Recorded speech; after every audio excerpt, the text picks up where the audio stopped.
سلام عزیزان، امروز آمدم کاخ لبخند یه خبر خیلی مهم دارم. دوست آقا ببخشید یه لحظه گوشیتون رو میدید؟ شرمنده. من گوشیمو دزدیدن، این لحظه زنگ بزنم پلیس. الو 110. سلام قربان. آقا من اینجا دم کاخ لبخند واسطه بودم، یه کی اومد گوشی منو دزدید. همین الان. بله. کجا باید بیام گزارش بدم؟ نمیدونم، شما پلیسی، فکر کنم از اون ور رفت.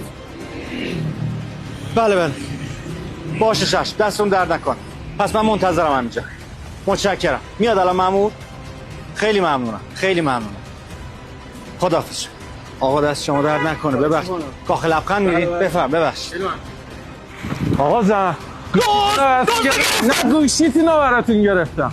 تو گوشی من دزده گرفتی؟ گوشی براتون گرفتم. دست در اگه دزده نیستی پس این چیه بس بسره؟ نه اینا دزده براتون گرفتم. بابا دمت گرم. تو دیگه کی هستی؟ آقا زن فقط یه سوال ازتون دارم. ببخشید تو کامنت ها داشتم میدیدم که کاخ لبخند قسطی هم کار انجام میده. بله ایمپلنت یه روزه. میتونید سفارش منم بکنید؟ سفارش که نمیخواد عزیز من. تازه تو اگه استوریا رو دنبال بکنی خیلی اوقات ما اینجا تخفیف هم میزنیم 25% 30%. سفارش نمیشه. ولی چشم بذار من زنگ بزنم 110.